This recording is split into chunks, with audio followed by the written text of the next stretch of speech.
Welcome back, everyone. This is the house. No, this is the FloTrack podcast. Oh, whoa. I haven't done that in a while. Whoa. I haven't done that in a while. Oh.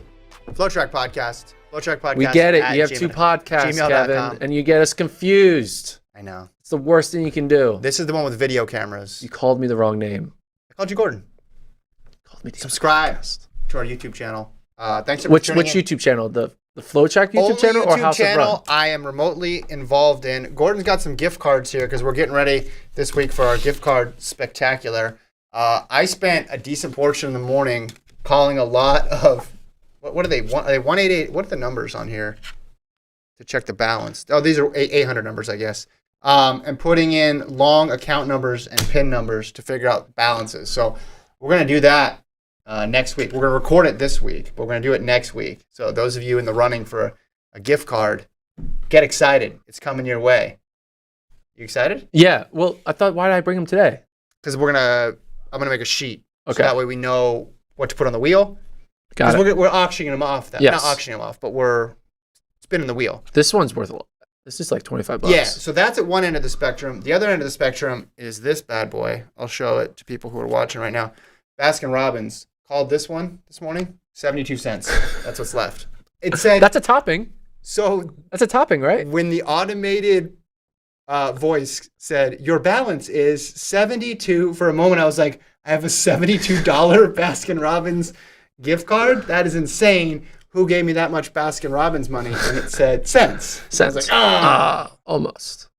Also, it says Dunkin' Donuts and Baskin-Robbins there, so maybe you could get it at Dunkin'. Extra shot of espresso. So it's not about the gift card if you win that. It's just the experience. Of getting Everybody the gift likes card. mail, right? You get to open up a piece of mail. There'll be a note in there. This one's worth like Gordon. $25. This is 2 movie tickets right here. That's good. That's good. Yeah. All right. Let's get into it. First of all, how was your weekend? Weekend was great. There was no track though, right? There was basically zero track. There was none. There was not a whole lot. Like Josh Kerr ran a half marathon, and you like put that in bold on the rundown. Like Josh Kerr runs half marathons. Like, all right, well, when milers are running half marathons, there's not much. We've started the announcement season. And what I mean by announcement season is such and such is running this event at Milrose, or so and so is going to run this race in Paris, and this is going to be a record attempt. And this, of course, is going to continue all throughout indoor season. Then it's going to go into outdoor season too. And you get all these announcements, and sometimes they're bigger news because of just where they land in the calendar, right? Yeah. They get more attention than they need to get. But other times, they're legitimately, oh my gosh, this person's going to go for a record on this date. It's also hard to keep track of them too. But I like the idea of ranking them. Right? 1, 2, 3. Because we have 3 here that I want to throw to you. And you rank them. So what's the one that you're most interested in? You can explain why. We can discuss it. And then number 2, and then number 3. So the first one, Keely Hodgkinson announced she'll be running a 600 indoors, going after the British record. She's going to run it at the Manchester World Indoor Tour bronze meet in January. The record, the British mark is 1:25.81. That's your first choice. Your second choice, Milrose announced the women's 300. Steiner, Prandini, the 2 big names there. And then the Milrose 3,000 was the other one. Josh Kerr, the aforementioned half marathoner, Cooper Tier, Jordy Beamish, etc. That field's always usually really good. There's some other names in there as well too. But give me your number 1 and why of the 3 announcements. So Steiner, Prandini, Brown in a 300, Keely Hodgkinson in a 600, and Kerr, Tier, Beamish in a 3K. Yeah, those are your choices. I mean, Nico Young's also in the 3K, Grijalva, Klecker, McDonald. It's got that pro college mix like it always seems to do. You know what I'm going to say. You're going to go with Milrose 300, yes, I'm guessing. Because we're going to see an American record. Ooh, excited. Indoor American 300 record, which is what? Let's figure that out. What is the indoor American 300 record? You know what? We might even 35.71. Let's go for the world record. Conera Hayes has the American record, 35.71. She ran that in 2017 in Clemson. Mm-hmm. Irina Privalova. She has a world record tied with Shaunae Miller-Weibo. Miller-Weibo did it at Milrose in 2018. So 35.45. 35.45. Steiner's run 35.80. She did that in December of 2021. Yeah, she's going to run 35.3. So we're going to see a world record. World record. So I'm going to choose the world record over a British record or a 7:30 3K that's won by sit and kick by Jordy Beamish over Luis Skorhalva. Hey, don't get to that one yet. You got to give me your number 2 and then your number 3. We're giving the number 1 spot. So. Number 1 is 100% Abby Steiner, fresh off the Bowerman Award. Yep. But more importantly, it'll be her first year as a pro. Excited what she does. She ran a fast 300 her last season at Kentucky.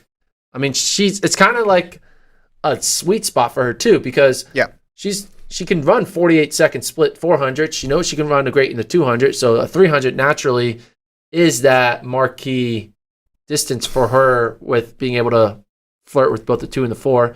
Similar to Shawnee Miller-Weibo, great 400-meter runner, great 200-meter runner. Yeah. This is Abby's basically a younger version of Shawnee and see what she can do as she enters her peak. I want to see how she handles indoors as a pro too, because when the 200 is your best event, sometimes you don't race a lot. Yeah.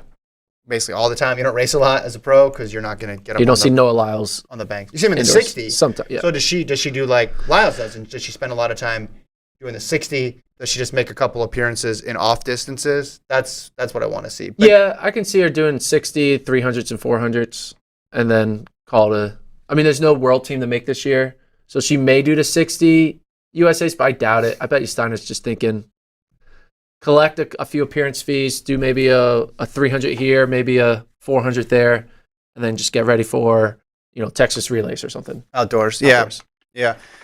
Well, Milrose oftentimes, even though it's earlier in the season, ends up being one of the best meets. Yeah. But that, New Balance, and then Lee Ven's been really good. Birmingham will be really good as well. But you never know when the best indoor meet is when there's no World Indoor Championships. Yeah. Even when there is World Indoor Championships, sometimes you still don't know when the best indoor meet is going to happen. It just a month later you think, oh, okay, that was the best one.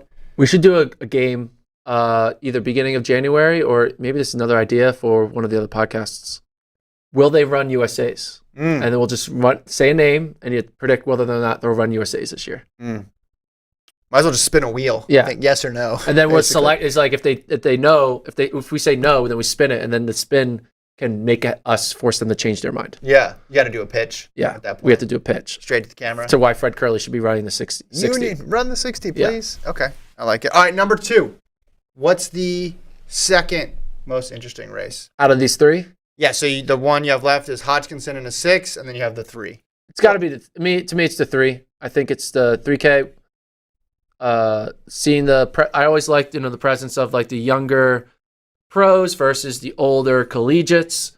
Kind of get a good mix and match. You might see collegiate records in contention. Obviously, Nico Young's going to be there, and then you see some fun like sit and kicks here because Morgan McDonald, he can kick. We know what Gorhalva can do. He's 4th at Worlds. Joe Klecker, he's an animal. And then you obviously have the Beamishes of this world. Josh Kerr, he can handle it. Josh Kerr just becomes a little bit of more of a interesting entry. Yeah. If it would have been like Josh Kerr's going to go there, run 7:45 and get 8th, right? But now that you see that he's running these half marathons. Yeah. Or marathon, it's not thons. Just singular. Half marathon. Yeah.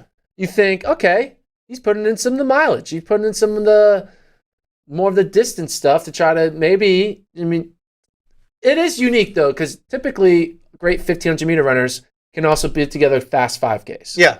Obviously Jakob Ingebrigtsen's marquee that, but even someone like Centro, who's primarily 1,500, Centro did eventually go down like the 13:0. Yeah. Yeah. Josh Kerr, never been that. He's never thrown down the fast 5K in his entire career. Yeah. And he's 25 or 26 now?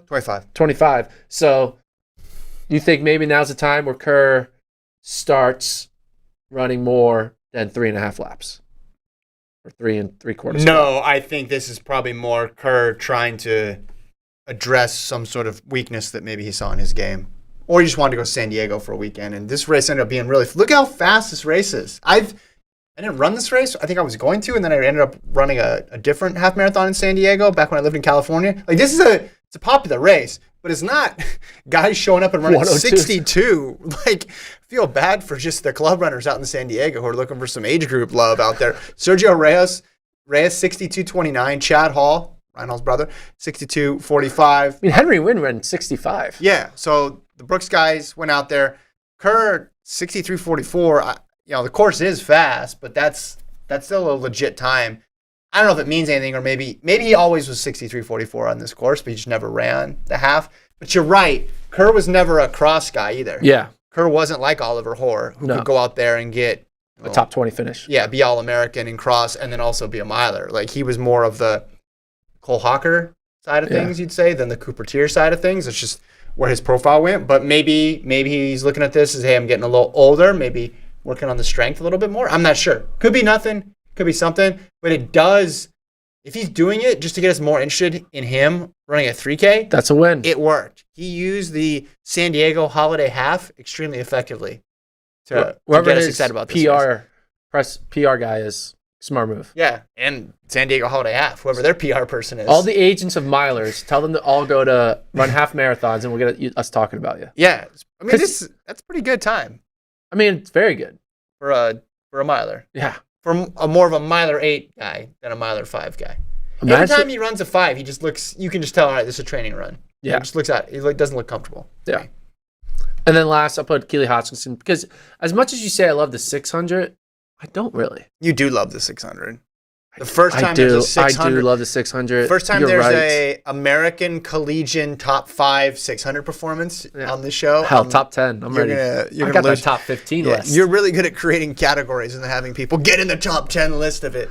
It's because it's a way for me to really get excited about 800-meter runners. And I love the 800. It's my favorite event. It's what I ran, so I love it. And 600 is like the fun, like, sideshow circus to the 800. The case for this is that 800-meter runners take indoor usually pretty seriously as a group. Not all of them, but as a group they do, because they can run their event without it being too weird.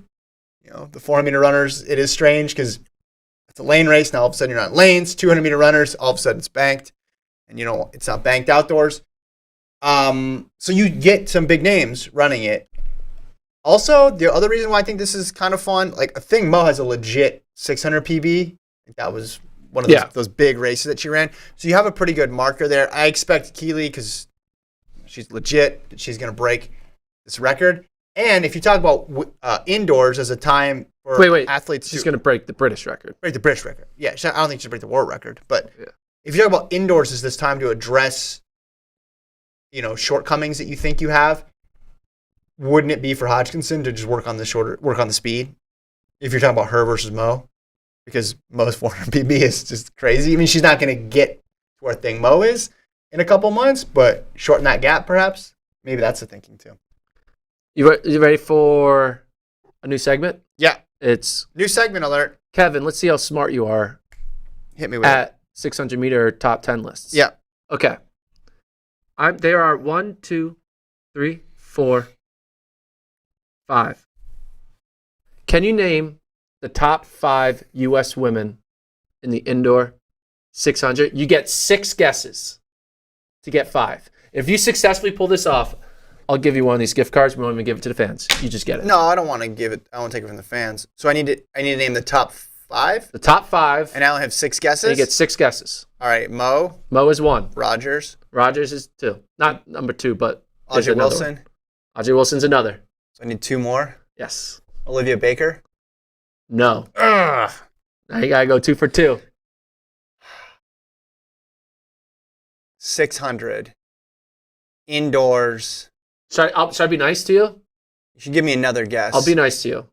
One of them was run in 2013. The other one was run in 2017. Phoebe Wright? No.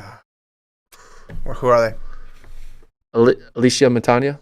Oh, I should have got that. And this is the one I didn't think you would get. Courtney Okolo. I would not have gotten that. Yeah. Montano I should have got. Montano, yeah.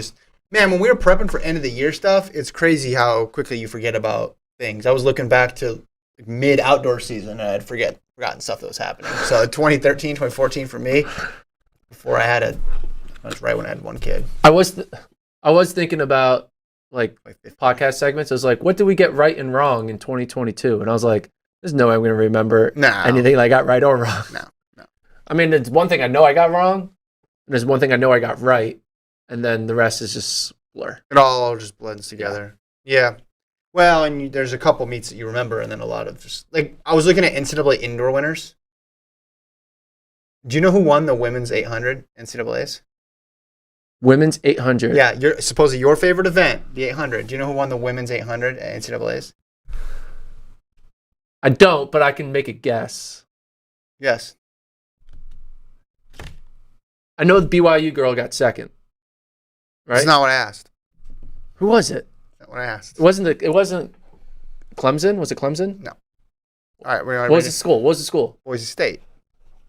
Schofield? Schofield, yeah. Really? Yeah. Chrissy Schofield? Hmm. Yeah. What is the school? As if that's just like there should be 9 different 800-meter runners that could win it? Like, come on. That's Well, I could have said conference or something like that. yeah, okay. Yeah. No, it was or like Julian Alfred won the 100 outdoors, and Melissa Jefferson finished pretty far back. Yeah. But then Melissa Jefferson won indoors, and then Melissa Jefferson went on to win outdoors, go USA's outdoors. team and all that stuff. Yeah. So pretty crazy. All right, that was awesome. Great job ranking those, Gordon. Those You're are 3. welcome. Yeah, I think that was terrific. Is that the pod? Are we done? No, we got Okay. we got 2 really good emails. We got a guest on PR. We have an update on the US ATF marathon bid story. Did you read this or not? Because if you didn't read it, I'm not going to talk about it with you. We can save it for next time. You didn't read it. All right. You didn't No, read it? I read. You gave me the spark notes that there was a conflict of interest. Yeah. That's what I know. Okay. I didn't read the whole thing. You got to read the whole thing. There's all I read sorts the of headline. Stuff. There's all sorts of stuff in there. Well, why don't you educate me? This is pretend I'm one of the people in the podcast audience. The podcast audience is smart. I'm joining They the chat. definitely- I'm joining the chat. I'm going to be in the chat. I don't and see I you. can. I don't see you in there. Well, we talked about how the board they recommended Chattanooga, But and then then went ended with up going to Orlando. And then we found out later on, due to reporting from Sarah Lords Butler of Runner's World, that Chattanooga's bid had been disqualified. And the reason there's a second article that details why it was disqualified over a conflict of interest. So Jim Estes, who's on the board of directors for USATF, was advising Chattanooga's bid. Where the issue comes up was, according to the article, he didn't hide this at all. Like at every step of the way, he's like, hey guys, I'm advising on this bid. I'm advising on this bid. Let me know what steps I should take. I'm disclosing the conflict of interest. And it wasn't until like the second time or third time, like asking that or bringing it up, that it got the attention. And then, USOPC investigates, and then they say, okay, the bid is disqualified. It was strange because he also had to disclose he's like working with the USA Badminton, and it was when he was disclosing USA Badminton that they went and looked back and said, oh, he's also involved in the Chattanooga bid. He showed up at the site visit, and then they told him to leave, which is where I think from reading the article, it's like where things kind of finally came to a head. But he said, hey, listen, I was just following the protocol that you guys laid out, which was I'll recuse myself from any sort of meetings or deliberations about it. And in fact, he joined like a Zoom call where they were going to talk about it, and they told him, hey, we're going to talk about it. So he logged off. The thing is, though, and Sarah mentioned this article, they can make a recommendation. It doesn't mean anything. You know what I mean? Like, so they made this recommendation, but then it goes to the main office, and the main office can make whatever call that they want. It would have been interesting to know what the main office would have done if there wasn't this sort of feeling or issue. Like if they were just viewing these two bids equally, would they have gone along with what the board said and give it to Chattanooga?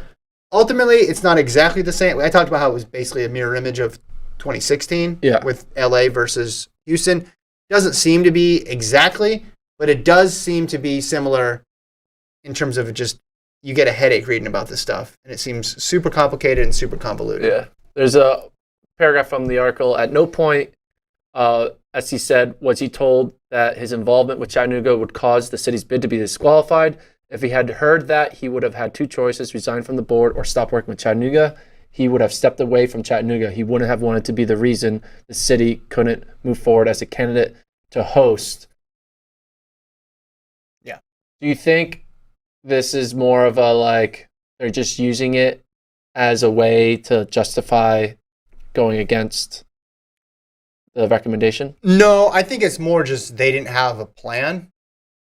And then it got really far along in the process. And then people came in from the outside and said, hey, wait a minute. have you cleared this thing up? And then everyone's like, wait, what? And then they don't want the bad PR of, oh, this person's affiliated with the bid and the board, and of course that city got it. The thing is, and it's mentioned in the article, it's not uncommon for people who sit on boards like this to have conflicts of interest because there's not that many people out there in the world who are like experts in very specific dimensions of sport. Like he also advises major marathons, like too. Like he advises Houston and all this other stuff. So the key is, do you disclose it? Are you transparent about it? And is it out there? I don't know. The thing is if it was moved to like Los Angeles, like there was the feeling in 2016 that like they wanted LA because they're talking about big city and getting all this attention. I don't think, does that same feeling exist with Orlando? It's like, and if Eugene got it, people obviously be like, whoa, okay, Eugene getting everything. Yeah. Like that's a problem.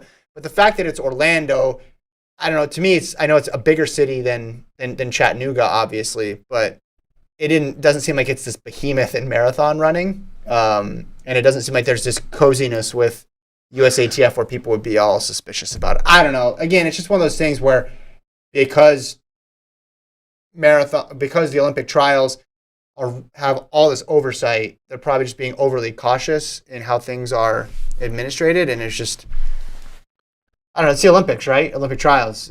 It's not run like a full-on professional sport. Yeah. Professional sport, they would have had a bid and they'd been, all right, cool, moving on, next. So, all right. We had a situation in 2016. Yeah. We now have a situation in 2024. Yeah. 2028. Should we just give it to LA and like call it a done day? Like, we don't have to worry about this. It's just LA 2028. You're hosting the Olympic Trials Marathon. Would you be in favor of a permanent site for the marathon trials? Yeah.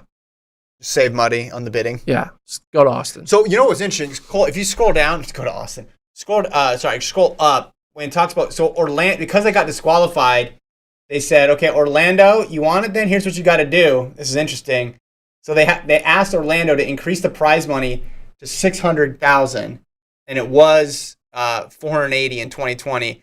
They had to cover the hotel rooms for all the qualifiers for 3 nights, provide transportation to and from the airport for athletes. They asked for changes to the start and finish and asked for assurances, this is quoting directly from the article, that no portion of the course would be on a brick road. Orlando agreed, and then they had it. So did Orlando know that they were bidding against nobody? I don't know. That's not because they could have said no deal. Yeah. Literally, and that's the other problem here, right? Just the lack of cities willing to do this, I think, is troubling long term. It's embarrassing. Yeah. Also, it is kind of crazy that one of the terms is you got to provide transportation. I know there's a lot of athletes, but it just seems like such small stakes. Yeah. For what we're talking about here. And that seems like the least. Got to rent a couple vans. Yeah, it seems the least big issue. Yeah. No brick road though. Like just have shuttle service. Like no brick road. I mean, 0 brick roads. Why are they against brick roads? Yeah, what are they against brick roads? I mean, is are that they yellow? You know what? Maybe they know Vaporflies don't do well on brick roads. Is that and it? This is Nike coming into USATF and being like, yo, we need our Nike athletes to do best because the Saucony shoes work really well on brick roads. I love it. That's what I think's happening. Brick road gate. Are y'all good with this story now? Y'all caught up? Well, so if we find what we should do is we should find out the course, and then in the middle of the night, go plant some bricks. On the course. I mean, it's probably because it's like slippery, but was their initial, I'm guessing the initial course had a section where there was a block where it was brick, right? And they probably thought, oh, this is cool. Nostalgia. You get to run through bricks. This is awesome. And they said, yeah, no. Do you think they also asked Orlando a clause like you cannot have them run through Disney World? Yeah. Well, that wasn't the course. It's the same director, though, as the Disneyland Marathon. I wish it was in Disney. It'd be fun. What if one of the things is like fast passes for me and my friends? That's what it should have said. Like just for like Max, like lifetime fast pass for Max Siegel. I mean, I wouldn't be mad. That'd be amazing. Would you rather? That would be a great perk. Yeah. No, maybe one of these is a fast. Maybe we should give out fast passes.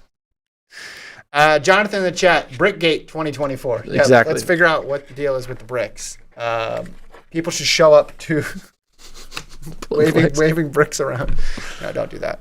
All right, we got some emails here that I want to read. Ooh, I like emails. First one from Will. That's a long email. Yeah. I'm gonna I'm going to cliff notes it for you. Okay. I'm going to cliff notes for you. I'm not going to read every single word here, but appreciate him writing it. You ready? Yep. First one is about Warholm's 4-meter record. He thinks there's one person who can break it, and that person's 4-meter hurdle world record. He thinks the one person that can break that world record is not Red Benjamin, is not Allison Dos Santos. It's Grant Holloway. Oh. He says his 400-meter split from 2019 is 43.75. He's taller. Says his hurdle technique is better and has the speed and explosiveness. Kevin is probably going to disagree because Grant doesn't have the 110 hurdle record yet, but what's .01 to a goat? What's .01 to a goat? That's a great t-shirt. Yeah, slogan. put it on there. What's .01 to a goat? So you're asking me if I agree or disagree? Yeah. What do you think? I mean, you're not going to get much disagreement from Gordon on if Grant Holloway can do anything. Fill in the blank. Yeah, no, I think he 100% can. Problem is Grant Holloway has zero interest in running farther than 110 meters. Mm-hmm. Like, once you get to 111, he's like, I'm sick of this shit. I've been trying to get him to run the 400 hurdles since his freshman year in college. He tells me to shut up. He says, Gordon, mind your own business. He says other stuff to you, too. Yeah. But in love. No, but he would. I mean, again, we have to live in a world where he actually would try to do it, which I don't think that world would ever exist because he's not really incentivized to do that. But he does have the build. He does have the talent. Yeah. And well, his coach talked about it too, didn't he? Like just putting the two things together. It's like, look at, you can hurdle and look at what he ran a flat 4 or a 4x4 split. But like, is 110 hurling though a little bit different from 400 meter hurling? It's definitely different. Like, I mean, Sydney was able to show a little bit of prowess in the 100 hurdles like a year or two ago. But it wasn't. It's a different. It's different. Like, steps are different in a 400. Like, it's a much different exercise than 110 hurling. So, 100%. But he has the flexibility. That's all we're getting at. He has the flexibility to get over a hurdle. Yes, he can get over a hurdle. He can definitely get over a hurdle. When does the statute of limitations end on when an athlete's? I don't know. Maybe I'll try it. It's like, hey, man, you're 31. Like, I don't think it's going to happen. Yeah, like when Jeremy Warner ran the 800. Yeah, like at a certain point, you get outside of that zone of being able to switch events. Or if you do switch events, you're switching because you're not as fast as you were your old event. I mean, it would just be fun to see Grant do it once. Like, just like, hey, go out there. You may run 48 seconds, but who cares? Well, you're not going to hurt yourself. You have to get his steps and stuff all. Yeah, like that's the problem. 400 hurdles is like the least, that and the pole vault. You just jump in and do it. That's true. See how it goes. That's true. I guess anything that you're throwing, you probably wouldn't want to do that either, or really jumping. But on the running side of things, even steeple's less of an issue. Maybe 2026, right? That'll be the time. Is that it? When he does it, off year. We'll have to have him back on the show and ask him. You know, what would be a good for the 100th time. You know, what would be a good idea for off year. Make it illegal to run an event that you've ran more than 3 times in the past 2 seasons. Or so everyone can't do their own event. It's illegal to do your own event. Yeah. Or you could, if you run it, you're ineligible for it in 2027. But then what if they're really good and they want to switch? No. Basically, I want to see all the 100-meter runners. You got to start running 400s. All the 400 people runners run 100s or 800. Like, you got to go a different This is a good segment for December 2025. Yeah. We're just 3 years ahead. So that pod is going to be amazing. It's going to be a great pod. It's going to be amazing. But wouldn't it be fun if we just made it illegal to do your own event? Yeah. It's like to purge, but... He's talking about, next up, more on hurdles, how unlucky is Devin Allen? Preseason, he sets his goal to win Worlds, get a world record, go to the NFL, win a Super Bowl. Sounds like the most unrealistic dream ever, right? Turns out his goal is more realistic. He beats Grant, .04 off the record. He says, I think he's still on the practice team. Oh, he's talking about now in the NFL. Let me tell you about Devin Allen. I've been following this. First of all, I follow. I'm a big Eagles fan. 13-1, greatest team in America of all time. 13-1. I mean, if they win the next 3 games, they're gonna be 16-1. No team's ever gone 16-1. Let that be known. But so he's on the practice squad, and I follow transactions on Eagles, and there's always like a wide receiver that gets released from the practice squad, like on a weekly basis. Yeah. And Devin Allen is never one of them. Interesting. So what I'm saying is he's been able to maintain his spot on that practice squad week after week after week. You know, Devin Allen is like 1.5 injuries away from like being in a Super Bowl. You heard it here. Because he's like probably 6th in line. He's like 6th on the depth chart in wide receivers. And so, including the actual starters or 6th for the practice squad? Including the starters. There's 3, 4. He's 6. Okay. Let's say he's the top wide receiver among practice squad. Yeah. Well, he's saying basically that makes him unlucky because he's not quite there. Almost there, not quite there. But I think his what's going to happen for him is you do this for a year, you show that you're able to learn the playbook, and then going into next year, he's like more reliable. He maybe becomes their punt returner. Or he gets added last minute because of an injury, scores a game-winning touchdown in the Super Bowl. The Eagles, retires from football, comes back to the NFL, breaks the world record, wins the gold medal at the World Championships, and then just retires from that too. And then goes back, retires and goes back. Gordon should have a new segment called Things That Will Never Happen. First on the list, Lyle's winning the 100 and the 200 at any global championship. If he tries to attempt, then Gordon is right about Kenny B winning the 200. No had a great 200 season, but that's because Aaron Knighton set the tone for this year and had Noah nervous. His next topic is Sydney. What was his statement in that sentence? I don't Nothing, really. He's just talking out loud? He's just saying that he's just doing his own mini podcast within the email? He's saying you should have a segment called Things That Will Never Happen. Okay. He's talking about Sydney in the 800 now. Okay. So I think if she ran 3 or 4 800s, she could run 157 mid. What do you think about that? So a thing runs 155? Yeah. Yeah. Maybe. No, I'll probably go 158 high. 158 high. Yeah, you got. Yeah, I don't know how many miles she's running. Like she has speed. Like, I don't know. I feel like you need a. I'd say it takes time to get that. I'd say comfortably under like 202, but I think people throw around elite times way too easily. But breaking 2 is very different now than it was 10 years ago. Yeah, that's true. More women are doing it. It's becoming more of a normal. True. But if she ran 201, would you be surprised? I wouldn't. I mean, she'll run 201. The thing is, the 158.9 only comes with like, I have to do this or else they're going to kill my entire family type run. Whoa, that is way too aggressive. I thought you were just saying that's her new event and she has to run it to win the gold. Yeah. That or win gold. Okay, yeah, that's very aggressive. I mean, what would make you run faster? The chance to win Olympic gold or the chance to save your family? Here's the thing, your body can only go so fast. I hate to tell you. Really? Yeah. Your adrenaline, I think, peaks out at a certain point, doesn't it? I'm not a scientist, but it feels like sure, if a bear is chasing you in the woods, do you think you could run the world record in the mile? Obviously not. But I probably would run faster in a mile with a bear chasing me than with the prospect of getting an Olympic medal. Yeah, but like, right? But like in one version, Jakob Ingebrigtsen is just running for a ho-hum Diamond League win. In the other version, you're being chased by a bear, and if the bear catches you, he's going to eat you.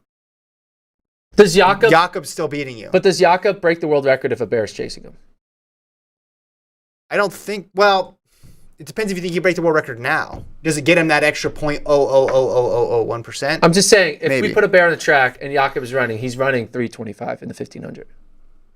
You think so? Yeah.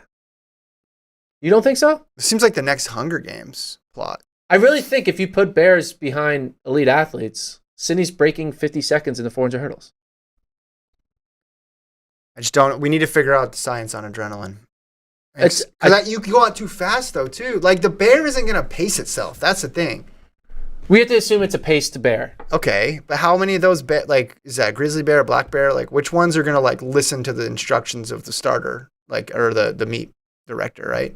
Yeah, I mean they were able to get a bear to do cocaine and act in a movie. That's true. Have you seen this movie trailer? I've seen the trailer, of course. Cocaine Bear. It's called Cocaine. Ray Liotta's final film. That's kind of crazy. It's sad. A lot of big name actors, like Kerr Russell, the whole cast of The Americans, which was an amazing show from a few years ago. Elizabeth Banks is directing it. It's just incredible. But I just think the Bears got one speed, so you need to just get away from it. I don't think it's going to show.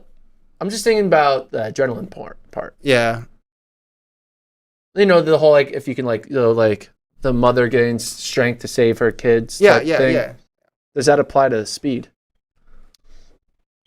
I think there's that well that you can tap into that you didn't know was there that freaks you out, but it's like it's not going to make me run faster than Jakob or lift more weights than like I can't lift it. Yeah, I'm not going to get a car off of my body no matter what the situation is. I'm sorry to my loved ones, or if we're riding together in a car, I can only do what I can do. I don't know. That's defeatist mentality, man. You should have a little. Try. I'm not gonna try, but it's science, right? I don't know. Brandon says a grizzly bear can sprint faster than a racehorse. Not sure what you think you're doing. That is fast. Yeah, I don't think anyone can outrun it. How fast is a racehorse? Could any human beat a racehorse? No. What are you talking about? They run like. What pace are they going in like the Kentucky Derby? Are they going faster than Fred Curley in 100? They're doing like a 2-minute mile, dude. How fast? Does that say 55 miles per hour? Yeah, but how fast is Curley in 100? 30. It's going 30. Average horse speed is approximately 30 miles per hour. That's pretty fast. 5 by 100. That's point. Grizzly bear's at 35. Man, Brandon, you're on top of it. What is 9.7 seconds in 100? Bolt was like what 20? Wasn't Bolt? Google Bolt speed. Bolt mile per hour. I want to say 27. 26. 27.5 miles per hour. Boom. But that's with a standing start. Right. What?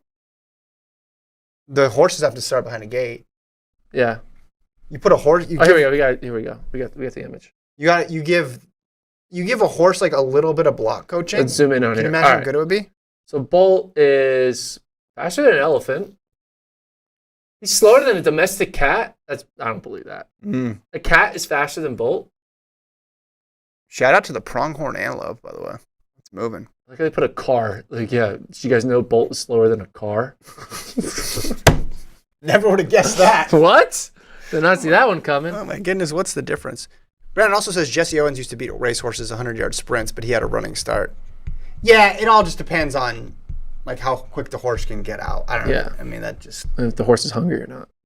Well, Sean Crawford famously raced a zebra in a giraffe in Man vs. Beast on Fox. Remember that. And he destroyed the giraffe because the giraffe couldn't get out. Yeah, exactly. And then the zebra, once it got going, it was like game over. Yeah, they're not good starters. Yeah. Animals. Their drive phase is lacking. They need to get their act together. All right, last part of work on their drive phase. This last email here. He said he's tired of dodging. He wants Miller Weibo versus Sydney in the 400. Whiteman not to race Jakob in the 15. And he said he wants Kerr to stop dodging racing in general. This was funny because we just talked about running a half and a. Speaking of, will Kerr run European indoors? I don't know. Do you care about European indoors? Because of Whiteman? Because Whiteman be there and Jakob could be there? Yeah, I think he'll run it. He didn't run indoors. He didn't run Indoor Worlds last year. That's right. He did run the race. He did a podcast with us during Indoors. He did run a race, though, where he wrote British mile record on his shoes before he went out and broke the British mile record. Yeah. So I give him credit for that. P.S. I'm still mad about Ches not winning the Bowerman. Thank you. There's a support group. I'll create a Facebook group. Yeah, I mean, do you think Shawnee will race? I mean, we're not going to see it, right? Because Shawnee's leaving the 4 and Sydney's entering the 4. Yeah, it is a bummer. I think there's so many opportunities to race, though.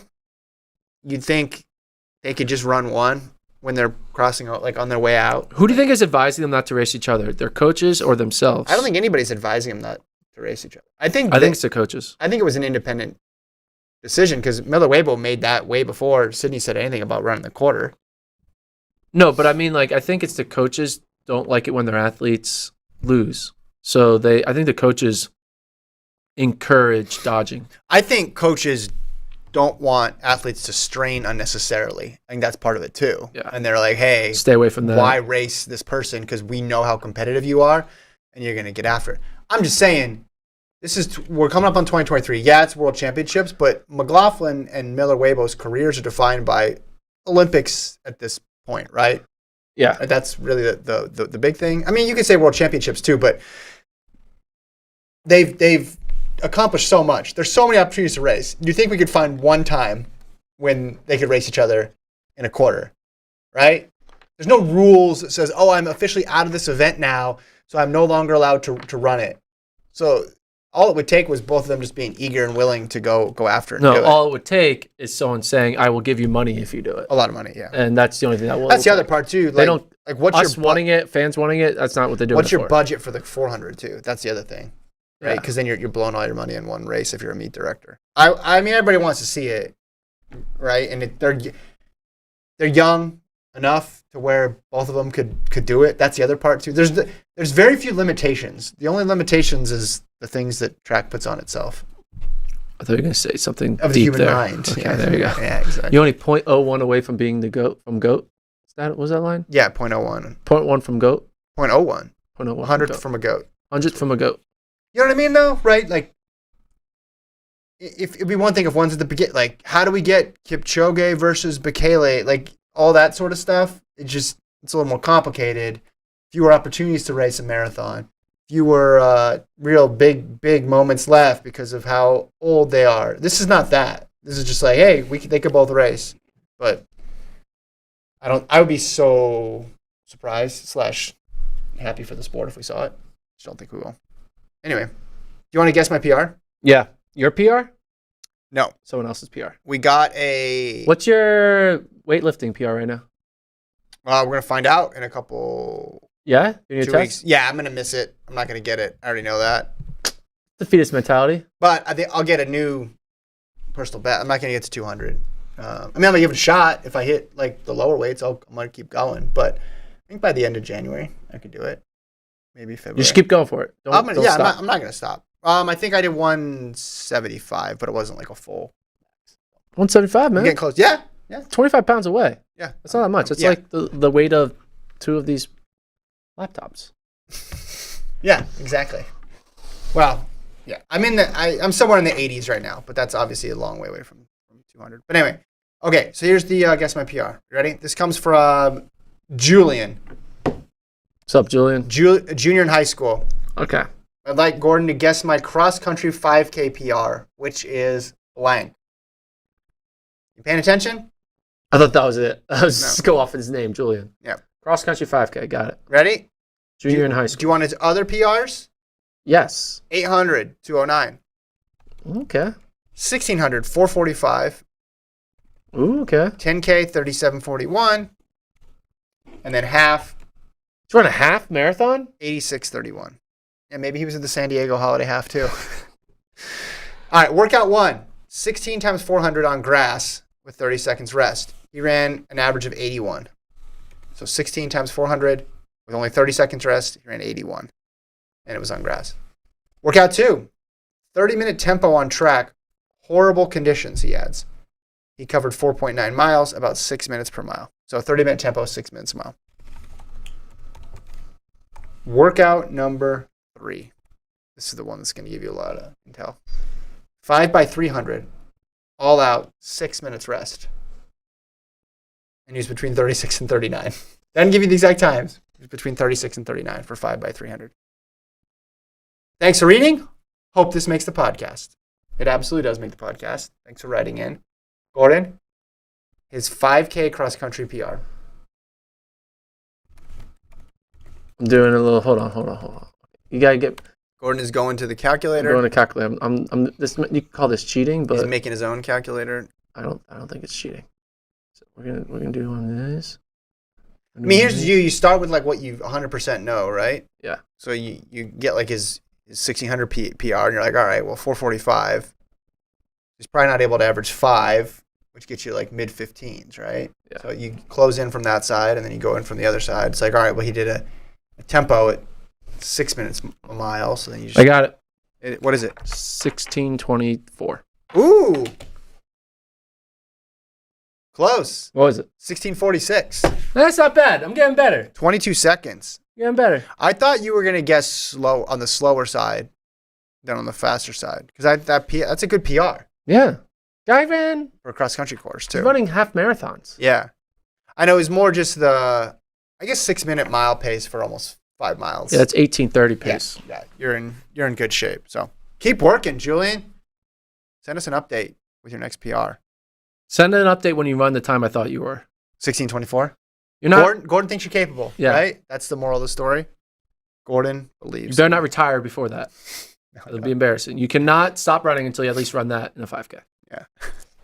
All right. So we're going to wrap it up. The guy keeps like, I've been running since I'm 70 years old. Gordon said on the podcast, I'm a failure if I don't hit this time. Like, what's a podcast? I've been trying every year. Wednesday's show, not sure what we're going to talk about. If there's no other results, we'll figure out something fun. We'll do When are we doing a gift card giveaway? We might move that up to Wednesday if we don't have enough. Otherwise, we're going to do it next Wednesday. Remember, next week we got shows, or this week we have no Friday show, and then next week we have no Friday show. So the next 2 weeks, Monday, Wednesday, and then we'll be back on January 2nd in the new year. Yeah. The first edition of the pod. Anything else? No, man. All right. Where'd you watch, how was the World Cup? Who were you cheering for? Argentina. Watched it at my house. Tense moments. That was wild. My wife left during PKs. She can't watch PKs. What? Yeah. She can't watch PKs. Doesn't matter. Even Austin FC game. She just wasted all of her time watching that game. It's like, I'm not going to watch the ending. Not just that game. She watched like the majority of the tournament. She watched the third place game. Refused to watch the most exciting part of the entire tournament. She hates it. She can't deal with it. What does she hate about it? The anxiety. She hates it. So how did she find out who won? She was outside, and then my son ran outside. I told her. Was she getting text updates? No. She didn't want to know. When Austin FC was in the playoffs, I think first round or second round they had PKs. She did the same thing. She left. Okay, what if your son was taking a PK? That's what I told her. She's like, I'll probably leave. She won't be able to handle anything with my kids' sports. Like, not even PKs. She won't even be able to handle free throws with 15 minutes left in the game. She's like, that's too much. I can't deal with it. Something about it, she just doesn't. She leaves. Because you can't control it. She leaves at the end of a lot of games. Okay. She'll tune it out. She doesn't like to see people sad either. Okay. So she'll watch the whole thing and then people crying just too much puts her over the edge. Yeah. But I was getting such a frustrating situation. Like if you're cheering for Argentina, it's like, it's over. Nope, it's not. Oh, it's over. No, it's not. And yeah, it's pretty wild. That was wild. I saw you jinx France though. So I did. I was at a French bar, and my friend is from France. Yeah. And he was stone cold the entire time. So Brandon says, I thought Kevin was about to say my wife left me just in general. No, left. There was my whole family was there. That's not what happened. She went outside of the front lawn with our youngest. He's like, I'm not going to watch it. And I said, come on. And then she said, no. And then I just know not to push anymore. I said, all right, you're not going to do it. You're not going to do it. I would have pushed. I think soccer has this kind of interesting dynamic where people debate like who deserved to win after, because sometimes one team can completely dominate. Yep. But because of a penalty kick here, goals are few and far between, you can win. You don't really do that really in football or basketball or baseball. And I thought Argentina, with my amateur eyes watching the match, I thought Argentina deserved to win. Just because like the first 80 minutes, people are like, France, they're all sick. That's why they're playing so bad. Like they had all these excuses lined up, and then it turned. France had a couple moments. You know, it was not underrated play because people talk about the very end of extra time. Yeah, like France almost scored. Yeah, that was like, and I know Messi almost scored at the end of regular time, and then I think Argentina got one more chance after that. You could always go back, but that was like a really good chance because other than that, France had like very few awesome chances. It was just a couple quick hitters. My one bit of soccer advice though, don't give up PKs. That's just what I would do. Yeah. Especially when you're up 2 goals. It's like don't false start. I would just stand here. You know what? Or get the stick around. Get the stick around, yeah. There is a lot. Don't beat yourself. Yes. That is very... Beat the opponent, not yourself. That is very good advice. Like, I would just stand there and be like, you know what? The odds of you getting it past me and everybody else when you haven't had any luck all game is pretty low, especially if you're not killing Mbappe. Also, put your hands in the box. Like one guy was like this. The Argentinian guy with the handball. Like his arm was literally out here. What are you doing, man? All right. I'm a soccer expert now, like the rest of the country. Like and subscribe. Gordon doesn't want to talk about it anymore. Oh, I got posted. We recorded the bonus pod. Oh, you haven't posted it yet? I haven't posted it. Bonus pod is great. Christmas gifts for the world of track and field. Dear Santa. Check it out. We'll talk to you guys Wednesday. Thanks, Colt. Peace.